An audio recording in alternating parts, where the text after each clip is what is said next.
तो आज हमारे पास जो सामग्री है वो कॉपीराइट के बारे में, मतलब ये क्या है, क्यों इतना ज़रूरी है और खासकर व्यवसायों के लिए अपनी संपत्ति बचाने में कैसे मदद करता है। हाँ। हमने ये कॉपीराइट शब्द सुना तो बहुत बार है, पर इसका असली मतलब क्या है, चलिए इसी पर थोड़ी गहराई से बात करते हैं। बिल्कुल। और ये समझना भी मतलब काफी दिलचस्प है कि कॉपीराइट सिर्फ बड़े लेखकों या संगीतकारों तक ही सीमित नहीं है। अच्छा। हाँ, कोई भी व्यक्ति या कोई बिजनेस जो कुछ कुछ मौलिक, कुछ नया बनाता है, उसके लिए बहुत मायने रखता है। ये असल में आपकी जो रचनात्मक मेहनत है ना, उसको एक तरह की कानूनी सुरक्षा देता है। अच्छा, तो मतलब कोई भी मौलिक काम जैसे क्या क्या हो सकता है, कोई लेख। धुन, हाँ। लेख, धुन, कोई डिजाइन, सॉफ्टवेयर का कोड, यहाँ तक कि मान लीजिए वेबसाइट का कंटेंट भी को इस्तेमाल करने या कॉपी करने, बेचने या फिर उसे सार्वजनिक रूप से दिखाने का एक विशेष कानूनी अधिकार मिल जाता है। मतलब कोई और बिना पूछे ये नहीं कर सकता। नहीं, बिल्कुल नहीं, बना इजाजत के नहीं। और ये अधिकार, मजे की बात यह है कि काम बनने के साथ ही मिल जाता है। रजिस्ट्रेशन एक अलग चीज है, उस पर बाद में आएंगे। ये तो बड़ी काम की बात है कि अधिकार अपने आप मिल जाता है। तो फिर ये किन किन लोगों पर लागू होता है, क्या सिर्फ कलाकार ही आते हैं इसमें? नहीं नहीं, दायरा काफी बड़ा है। देखिए, लेखक, कवि, संगीतकार, पेंटर, फोटोग्राफर, मूर्तिकार, ये तो हैं ही, पर इनके साथ साथ आर्किटेक्ट भी हैं, सॉफ्टवेयर डेवलपर्स हैं, लोगो डिजाइनर हैं, फिल्म बनाने वाले हैं। अच्छा। और हाँ, जैसा आपने कहा व्यवसाय, वो भी अपनी मार्केटिंग सामग्री जैसे ब्रोशर हो गए, वेबसाइट का डिजाइन हो गया या कैटलॉग, इन सब के लिए कॉपीराइट सुरक्षा ले सकते हैं। हाँ, यहीं पर ये मामला बिजनेस के लिए बहुत अहम हो जाता है ना? बिल्कुल। तो ये उनकी संपत्ति की रक्षा ठीक ठीक कैसे करता है? क्या सिर्फ नकल रोकने तक ही सीमित है या कुछ और भी है? नहीं, ये सिर्फ नकल रोकना भर नहीं है, इससे कहीं ज्यादा है। पहला तो ये कि हाँ, ये आपकी मर्जी के बिना दूसरों को आपकी वेबसाइट सामग्री या लोगो या मान लीजिए सॉफ्टवेयर कोड उसे इस्तेमाल करने से रोकता है। ठीक है। दूसरा, ये आपको अपने काम को बाजार में लाने, उसे बेचने का एक तरह से कहें तो एकाधिकार देता है। आप ही तय करेंगे कि उसे कैसे इस्तेमाल करना है। और तीसरा, जो कि बहुत महत्वपूर्ण है, ये आपके बिजनेस की एक संपत्ति बन जाता है, एक एसेट। एसेट? कैसे? सोचिए, एक कॉपीराइट किया हुआ सॉफ्टवेयर है या कोई बहुत ही यूनिक डिजाइन है, तो वो आपकी कंपनी की वैल्यू बढ़ाता है। यह सिर्फ एक आइडिया नहीं, एक प्रॉपर्टी है। हाँ, ये बात सही है।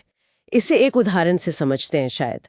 मान लीजिए एक कंपनी है इको क्राफ्ट्स प्राइवेट लिमिटेड। ठीक है। उन्होंने काफी मेहनत से एक अनोखा लोगो बनवाया, अपने उत्पादों का कैटलॉग डिजाइन किया, वेबसाइट पर खास तरीके से डिटेल्स लिखे और शायद एक मोबाइल ऐप भी बनाया। बिल्कुल सही उदाहरण है। ये सारी चीजें, लोगो, कैटलॉग का डिजाइन, वो लिखे हुए विवरण, ऐप का कोड, ये सब कॉपीराइट के जरिए सुरक्षित हो सकते हैं। और अगर कोई दूसरा प्रतियोगी मान लीजिए उनके ऐप का कोड चुरा लेता है या उनके कैटलॉग के डिजाइन या तस्वीरों को अपने फायदे के लिए इस्तेमाल करता है, तो ये इको क्राफ्ट्स कंपनी कॉपीराइट कानून के तहत कानूनी कदम उठा सकती है। जैसे कि वो लीगल नोटिस भेज सकते हैं या फिर हर्जाने के लिए मुकदमा भी कर सकते हैं।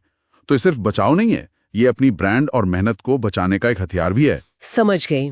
ठीक है, ये सुरक्षा तो मिल गई, पर एक सवाल और है, ये कितने समय तक बनी रहती है? क्या ये हमेशा के लिए होती है? नहीं, हमेशा के लिए नहीं होती, पर हाँ, काफी लंबे समय तक रहती है। ज्यादातर जो साहित्यिक, नाटकीय, संगीत या कला वाले काम होते हैं, उनके लिए ये बनाने वाले के पूरे जीवन काल तक और फिर उनकी मृत्यु के 60 साल बाद तक लागू रहती है। 60 साल काफी लंबा समय है। हाँ, और फिल्मों, तस्वीरों और साउंड रिकॉर्डिंग जैसी चीजों के लिए ये आमतौर पर जब वो प्रकाशित होती है उस तारीख से 60 साल तक होता है। अच्छा, और भारत में इसे रजिस्टर करवाने की प्रक्रिया, आपने पहले कहा था कि अधिकार तो अपने आप मिल जाता है, तो फिर रजिस्टर क्यों करवाएं? लोग क्यों करवाते हैं? हाँ, ये अच्छा सवाल है।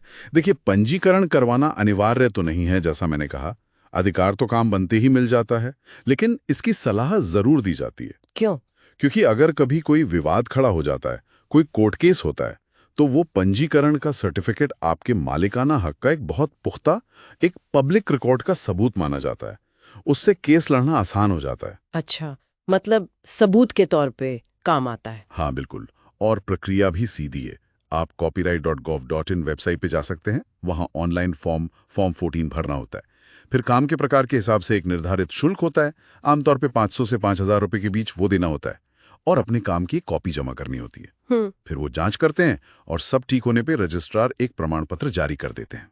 तो कुल मिला के देखें तो कॉपीराइट एक कवच जैसा है जो आपकी मौलिक रचनाओं को बचाता है। हाँ, चाहे वो कोड हो, डिजाइन हो, कोई लेख हो या संगीत, ये आपको उस पर नियंत्रण देता है। बिल्कुल सही कहा।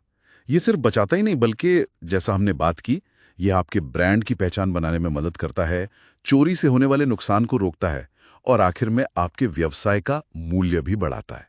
एक तरह से ये नई सोच और मौलिकता को, इनोवेशन को बढ़ावा देने का एक सिस्टम है। क्यों? क्योंकि बनाने वालों को ये भरोसा रहता है कि उनकी मेहनत, उनका आइडिया सुरक्षित रहेगा, उसका कोई गलत फायदा नहीं उठाएगा। सही कहा। ये सुरक्षा और मूल्य की बात ये वाकई सोचने पर मजबूर करती है। हाँ, और यहीं से एक आप कह सकते हैं एक गहरा सवाल भी उठता है। क्या? कि आज के इस डिजिटल युग में जहां कोई भी जानकारी, कोई भी कंटेंट इतनी आसानी से कॉपी और शेयर किया जा सकता है, वहां किसी के मौलिक विचार और उसकी रचनात्मकता का असली मूल्य क्या है? और उससे भी बड़ा सवाल कि उस मूल्य को बनाए रखना, उसे सुरक्षित करना, ये कितना चुनौतीपूर्ण है और कितना जरूरी भी, इस पर सोचने की जरूरत है।